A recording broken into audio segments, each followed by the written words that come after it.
बिस्मिल्लाहिर्रहमानिर्रहीम। अस्सलामु अलैकुम। मेरा नाम मिस सादिया है। मैं आपके जमात हफ्तुम की उर्दू की टीचर हूँ। जैसा कि आपको मालूम है बच्चों कि आपका सिलेबस तकरीबन कंप्लीट हो चुका है और जो अब आपकी वीडियोस आ रही हैं वो आपकी रिवीजन की वीडियोस हैं। आपके तमाम टीचर्स चाहते हैं कि आप अपने घर में रहकर अपनी पढ़ाई को कंटिन्यू रखें। इसी हवाले से आज की एक वीडियो मैंने बनाई है जो है उर्दू ग्रामर की वीडियो। मुहावरात, जैसा कि आप लोगों को इल्म है मुहावरात क्या होते हैं। मुहावरात आम जिंदगी में बोले जाने वाले वो अल्फाज होते हैं जिनकी इस्तिलाह में जो होते हैं वो मायने अलग होते हैं, लेकिन अल्फाज जो होते हैं वो लुगत के हिसाब से अलग होते हैं। तो आज हम आपको मुहावरात की तारीफ बताएंगे और कुछ मुहावरात मैं आपको बताऊंगी, उनके मायने बताऊंगी और उनका इस्तेमाल बताऊंगी कि वो किस में इस्तेमाल होते हैं। तो चलें बेटा, हम अपने वीडियो की तरफ चलते हैं। सबसे पहले हम मुहावरे की तारीफ देखेंगे कि मुहावरे की क्या तारीफ है और मुहावरात और उनका इस्तेमाल किस तरीके से किया जाता है। मुहावरा किसे कहते हैं? लुगत में मुहावरे के मायने बोल चाल और बातचीत के हैं, लेकिन इस्तिलाह में ये इस खास बोलचाल का नाम है जिसमें अल्फाज अपने लग़वी मायने में इस्तेमाल ना होते हों। मतलब जो उनका इस्तेमाल है वो अलग मायने में होता है, लेकिन वो बोले अलग तरीके से जा रहे होते हैं। उसे क्या कहते हैं हम? मुहावरा। हमारी ज़िंदगी में बोलचाल में अक्सर मुहावरात का इस्तेमाल आपने देखा होगा बच्चों। हमारी ज़िंदगी के अंदर अक्सर मुहावरे बोले जा रहे होते हैं। जैसे एक बहुत मशहूर मुहावरा है, दिल बाग बाग हो जाना। तो इसका हरगिज़ ये मतलब नहीं होता कि दिल बाग बाग हो गया। इसका मतलब ये होता है बच्चों कि आपका दिल बहुत ज़्यादा खुश है। ये कुछ मुहावरात हैं जो मैं आपको दिखा रही हूँ और उसका इस्तेमाल भी मैं आपको बताती हूँ। यहाँ पे देखिए, सबसे पहला मुहावरा है बच्चों, आँखों का तारा होना। आँखों का तारा होना, इसका जो मतलब है वो है बेटा बहुत ही प्यारा होना। तो किसी से बहुत ज़्यादा अच्छा लग रहा होता है, कोई बहुत ज़्यादा प्यारा होता है हमें, तो उसके बारे में ये कहा जाता है आँखों का तारा होना। तो इसका जो इस्तेमाल है वो इस तरह होगा, हर बच्चा अपनी माँ की आँखों का तारा होता है। ठीक है।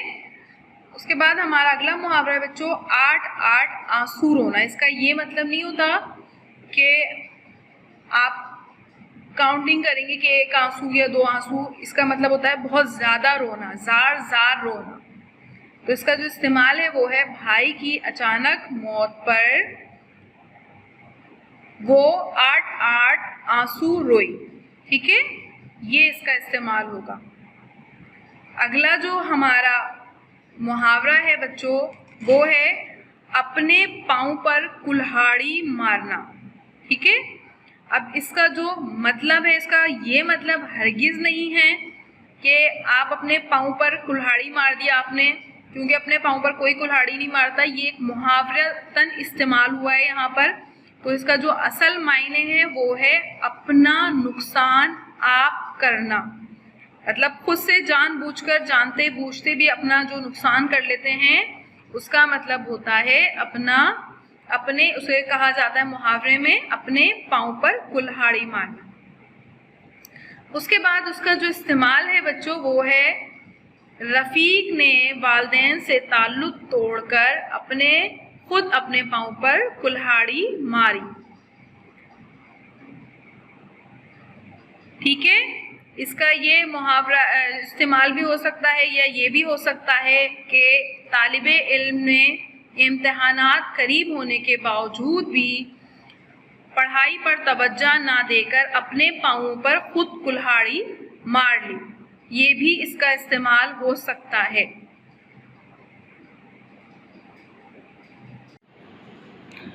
आटे में नमक होना, बहुत थोड़ा होना, मतलब बहुत कम जो क्वांटिटी होती है, बहुत कम मिकदार हो, उसे कहते हैं आटे में नमक। जैसे कि हम आटा जब गूंथते हैं तो उसमें बहुत थोड़ा सा नमक डालते हैं, तो यहाँ पर जो मुहावरा है वो है आटे में नमक होना, मतलब बहुत थोड़ा होना। तो इसका हमने जो जुमला बनाया वो है, तुम्हारी बात में सच्चाई आटे में नमक के बराबर है। मतलब तुम्हारी जो बात जो तुम कह रहे हो उसमें जो सच है वो बहुत थोड़ा है, बहुत कलील है, बहुत कम है। ठीक है, तो ये इसका मुहावरा है, इसका मतलब है बहुत थोड़ा होना। उसके बाद जो हमारा अगला मुहावरा है वो बच्चों है आड़े आना। आड़े आने का मतलब होता है मुसीबत में काम आना। जैसे हम अक्सर आपने अपने घरों में सुना होगा अपने वालिदैन से कि पैसे बचा के रखने चाहिए ताकि आड़े वक्त में काम आए। मतलब जो मुसीबत का जो टाइम होता है, जो किसी भी प्रॉब्लम का टाइम होता है, तो उसमें वो पैसे हमारे काम आए। तो इसका जो मतलब है वो ये है। अब हमने यहाँ पर जुमला जो हमारे पास बुक में है वो है, अपने अच्छे दोस्त मुसीबत में आड़े आते हैं, या मुसीबत में आड़े आके तुमने मेरा दिल जीत लिया। तो ये जुमला बनेगा इसका। उसके बाद जो हमारा मुहावरा है बच्चों वो है आसमान सर पर उठाना। आसमान सर पर उठाने का मतलब हरगिज़ ये नहीं है कि आसमान सर पर कोई उठा ले, क्योंकि किसी की ताकत नहीं है आसमान सर पर उठा ले। तो ये एक मुहावरा है जिसका मतलब ये होता है बहुत ज़्यादा शोर करना। जैसे कि अक्सर आपने सुना होगा कि किसी बच्चे के बारे में कि वो बच्चा बहुत रोया और उसने पूरा आसमान सर पर उठा लिया। ठीक है, इसका ये मतलब होता है बहुत ज़्यादा शोर मचाना। अब इसका इस्तेमाल देखिए, इसका इस्तेमाल है मुसीबत में उसका जो इस्तेमाल है उस्ताद साहब के जाते ही लड़कों ने आसमान सर पर उठा लिया। यहाँ पर आप अपनी तरफ से भी कोई जुमला बना सकते हैं। ठीक है, अब उसके बाद है बच्चों आग लगाना। मुहावरा है आग लगाना। इसका ये मतलब नहीं है कि आग लग गई, आपने कहीं आग लगा दी। इसका मतलब है बर्बाद कर देना, किसी चीज़ को तहस नहस कर देना, इसका ये मतलब है। यहाँ पर हमने इसका इस्तेमाल बनाया, अरशद की फजूल खर्ची ने वालिदैन की तमाम जायदाद को आग लगा दी। इसका ये मतलब नहीं कि उसने जायदाद को आग लगा दी, इसका मतलब ये उसने नुकसान इतना कर दिया, तमाम जायदाद जो थी उसने बर्बाद कर दी, ख़त्म कर दी और उसको उसने आग लगा दी। उसके बाद हमारा अगला मुहावरा है आंखें फेर लेना। मतलब आंखें फेर लेने का मतलब ये नहीं है कि आपने आंखें आपकी फिर गई। इसका ये मुहावरा है, इसका मतलब है नाराज़ हो जाना, या मतलब बेवफाई करना। इसका जो जुमला बनाया है वो है बाज़ लोग मतलब निकल जाने के बाद आंखें फेर लेते हैं। ठीक है, आप अपनी तरफ से भी इसका कुछ जुमला बना सकते हैं। अपने किसी का लिख देंगे कि मेरे दोस्त ने अपना मतलब निकलने के बाद मुझसे आंखें फेर ली और बेवफाई दिखाई उसने। उसके बाद है हमारा आंखें चुराना। आंखें चुराने का मतलब हरगिज़ ये नहीं है कि आंखें चुरा ली, किसी ने चोरी कर ली। इसका मतलब है सामना ना करना। अगर जैसे किसी से कोई गलती हो जाती है या कोई ऐसी चीज़ हो जाती है तो आंखें नहीं मिला सकता कोई, तो उसका मतलब ये होता है सामना ना करना। तो उसका यहाँ पर जुमला है जो इसका इस्तेमाल है वो है चोरी का भेद खुल जाने पर अशरफ हर किसी से आंखें चुराता फिरता है। मतलब वो किसी का सामना नहीं कर सकता, तो इसलिए वो आंखें चुराता फिरता है। उसके बाद है बच्चों आंख मिलाना। आंख मिलाना सामना करना, इसका मतलब है सामना करना। आंखें मिलते ही चोर भाग उठा या भाग गया। मतलब अगर किसी का सामना हो गया फौरन आंखें मिल गई तो आंखें मिलते ही वो भाग गया वहां से। उसके बाद मुहावरा आंख लगना। हम अमूमन हमारे यहाँ कहा जाता है कि भाई मेरी आंख लग गई थी, मैं सो गया था। इसका मतलब होता है सो जाना। तो यहाँ पर हमने इसका इस्तेमाल बनाया, किताब पढ़ते पढ़ते मेरी आंख लग गई। ठीक है। उसके बाद आगे हमारा है आंखें दिखाना। आंखें तो हर कोई दिखा रहा होता है, आंखें हर किसी की नजर आ रही होती है। जो मुहावरा है, मुहावरे में आंखें दिखाने का जो मतलब है बच्चों वो है नाराज होना, मतलब गुस्सा करना। अब इसका जो जुमला बनाया हमने वो है छोटी सी गलती पर तुम आंखें दिखाने लगते हो, या छोटी छोटी बातों पर आंखें दिखाने से क्या फायदा। ठीक है। उसके बाद लफ्ज जो मुहावरा है बच्चों वो है औसान खता होना। औसान खता होना का मतलब होता है सख्त घबराना, परेशान हो जाना। अब इसका जो इस्तेमाल है जुमला है शेर को देखते ही मेरे औसान खता हो गए।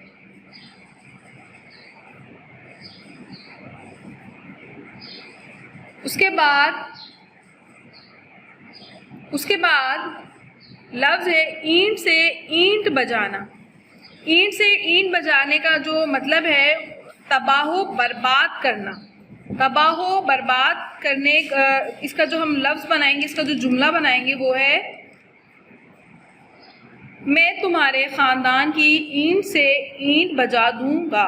या फिर ये हो सकता है कि अली ने दुश्मनी में आकर अपने दोस्त फराज के खानदान की ईंट से ईंट बजा दी। ये आप जुमला बना सकते हैं। इसके बाद जो मुहावरा बच्चों आपने बहुत सुना होगा बाग बाग होना।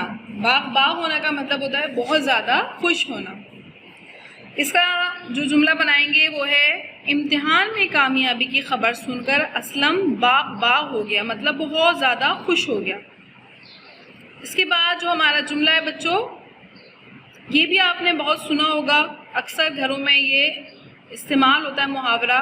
इसका मतलब होता है बेपरखी उड़ाना। मतलब जिन बातों का कोई मकसद नहीं होता, कोई मतलब नहीं होता, वो बिला वजह में गप्पे हाँकना। ठीक है। अब यहाँ पर जुमला है हमने खूब बेपरखी उड़ाई कि हम दिल लगी में दिल लगाकर चल दिए।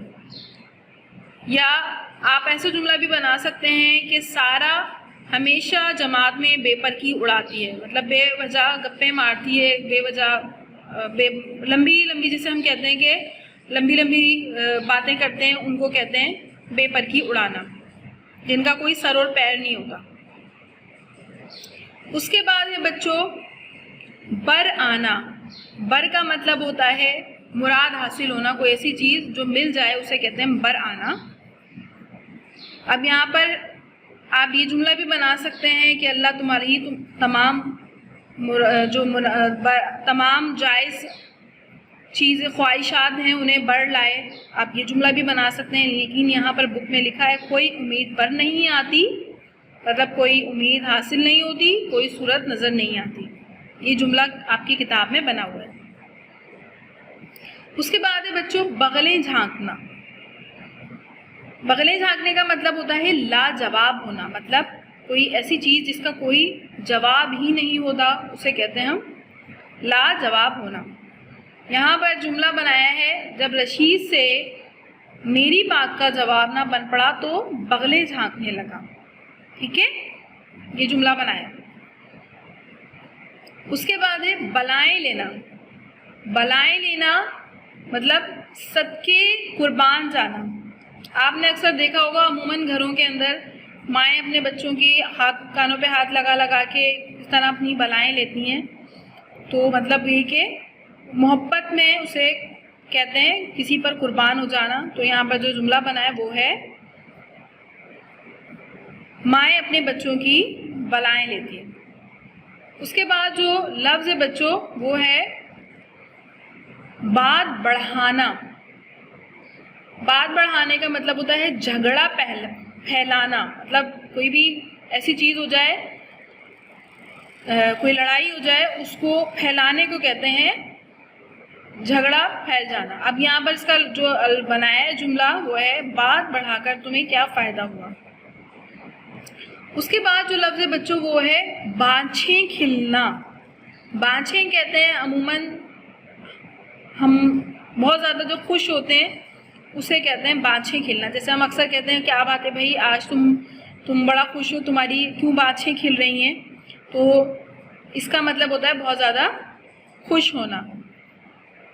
अब यहाँ पर जो इस्तेमाल बनाया है जो जुमला है अपनी शादी की खबर सुनते ही अकरम की बाँछें खिल गई। मतलब असलम जो था वो इतना खुश हो गया कि उसकी बाँछें खिल गई। उसके बाद लफ्ज़ है बच्चों, ये भी आपने बहुत अपने घरों में सुना होगा, पत्थर की लकीर होना। मतलब बात पक्की होना। अक्सर आपने सुना होगा कि भाई ये बात तो पत्थर की लकीर है, मतलब बात पक्की है, ये इस बात को कोई इससे इनकार नहीं कर सकता। तो इसका जो जुमला है वो है इसकी बात क्या पत्थर की लकीर है, इसे रद्द भी तो किया जा सकता है। ये किसी के बारे में कहा जा रहा है कि अगर भाई इसकी बात कोई ऐसी पत्थर की लकीर थोड़ी है कि उसको न मना नहीं किया जा सकता। तो ये इसका इस्तेमाल है, ठीक है। उसके बाद फूला ना समाना, ये आपने लफ्ज़ सुना होगा अक्सर। बहुत ज़्यादा जब खुश होते हैं तो कहा जाता है, उसमें इस्तेमाल होता है फूला ना समाना। अक्सर आपने सुना होगा भाई वो तो खुशी से फूले नहीं समा रहे थे।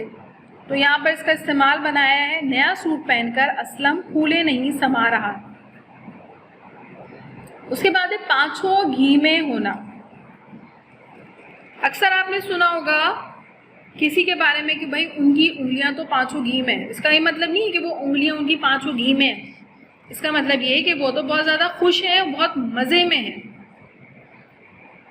ठीक है, बहुत ज़्यादा मज़े में है। तो उसको यहाँ पर अब जुमला बनाए आजकल तो आपकी पाँचों घी में है, ठीक है।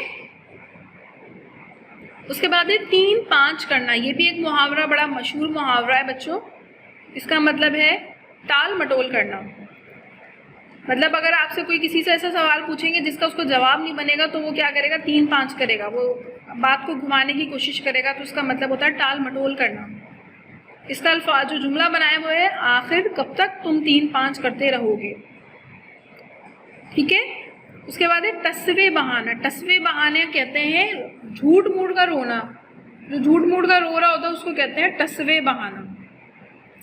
इसका इस्तेमाल है मकार लोग टसवे बहाकर दूसरों को खुश कर लेते हैं, ठीक है। उसके बाद है बच्चों जी भर आना। जी जैसा कि आपको पता है दिल को भी कहा जाता है, तो उसका मतलब है तरस आना या रोना आ जाना। पढ़े लिखे नौजवानों को बेरोजगार फिरते देखकर मेरा जी भर आता है। उसके बाद मुहावरा है बच्चों चादर देखकर पाँव फैलाना। इसका मतलब होता है आमदनी देखकर खर्च करना। मतलब आपके पास जितनी आमदनी है, जितने आपके पैसे हैं, आप उसको देखते हुए खर्च करें। इसका आप जुमला ये भी बना सकते हैं कि हर इंसान को चाहिए कि वो अपनी चादर देखकर पाँव फैलाए। मतलब जितनी उसके पास जो आमदनी है उसकी, उसको देखकर खर्च करें। आप इसका ये जुमला भी बना सकते हैं। यहाँ पर बुक में जुमला बनाया तंगदस्ती का दौर है, पाँव चादर देकर पाँव फैलाने चाहिए। इसके बाद एक मशहूर मुहावरा है बच्चों चार चांद लगाना। ये आपने अक्सर सुना होगा, चार चांद लगा दिए। तो इसका ये मतलब नहीं है कि चांद, तो जाहिर सी बात है कि ये एक मुहावरा है तो उसमें चार चांद आ गए। तो मुहावरे में इसका जो मतलब है बच्चों वो है इज्जत बढ़ाना। मेहनत और कोशिश से ही इंसान अपनी इज्जत को चार चांद लगा सकता है। ठीक है, एक और मशहूर मुहावरा यहाँ पर मैं आपको बताती हूँ, खून सफ़ेद होना। खून सफ़ेद का मतलब ये हरगिज़ नहीं है कि जिस्म में ब्लड जो होता है वो रेड जो होता है वाइट हो जाए, उसका मतलब होता है मोहब्बत ख़त्म हो जाना। उसका इस्तेमाल है आजकल ऐसा खून सफ़ेद हुआ है कि भाई भाई से बेजार है। एक और मशहूर मुहावरा है जो मैं आपको यहाँ पर दिखा रही हूँ, वो है दांत खट्टे करना। इसका मतलब होता है शिकस्त देना, किसी को भी शिकस्त देना, उसका मतलब होता है दांत खट्टे करना। यहाँ पर जुमला है, पानीपत की लड़ाई में अहमद शाह अब्दाली की फौज ने मरहटों के दांत खट्टे कर दिए। ठीक है, उसके बाद एक मशहूर मुहावरा है जिंदा दरगोर होना। जिंदा दरगोर जैसे कि आपको पता है कब्र को कहते हैं, तो मतलब है कि जिंदा कब्र में चले जाना। इसका जो मतलब है वो है सख्त तकलीफ में होना। तो यहाँ पर इसका जो इस्तेमाल है वो जवान बेटी की वफा से बाप जिंदा दरगोर हो गया। ये कुछ मशहूर मुहावरे थे बच्चों, जिनके मैंने आपको मतलब भी बताए और आपको मुहावरे भी बताए और इस्तेमाल भी बताया कि किस तरीके से आप इनको अपने जुमलों में इस्तेमाल कर सकते हैं। मुझे उम्मीद है कि आपको ये मुहावरात समझ आए होंगे। जैसा कि आपको मालूम है कि आपके सिलेबस के अंदर भी मुहावरात का इस्तेमाल है और उनको जुमले में आपने बनाए हैं। इनसे आपको काफ़ी इनकी हेल्प मिलेगी। आपने करना कुछ भी नहीं है, आपको अपने पसंदीदा सिर्फ 5 मुहावरात लिखकर मुझे शेयर कराने को ग्रुप पे। कोई भी 5 मुहावरात लिखेंगे आप और इसके अंदर से उसका इस्तेमाल लिखेंगे आप जिस तरीके से मैंने आपको बताया है। इसी तरीके से 5 मुहावरात सिर्फ आपकी जो पसंद के मुहावरे हैं, ठीक है, 5 मुहावरात लिखेंगे आप और 5 मुहावरात के आपने मतलब लिखने हैं और फिर उनका इस्तेमाल लिखना है और फिर आपको मुझे इसकी जो पिक्चर होगी वो ग्रुप पे आपको मुझे दिखानी है। आपका सिर्फ इस हफ्ते का यही काम है। अपना बहुत सारा ख्याल रखिएगा, अपना बहुत सारा जो भी पढ़ने का है वो पढ़ते रहिएगा। अपनी जो आपकी जो एजुकेशन है वो किसी तरीके से भी कोविड की नज़र नहीं होनी चाहिए बच्चों। आपको हमेशा इसी तरह पढ़ना है जैसे आप स्कूल में आकर पढ़ते थे। अपना बहुत ख्याल रखिएगा। Stay home, stay safe. अल्लाह हाफिज़।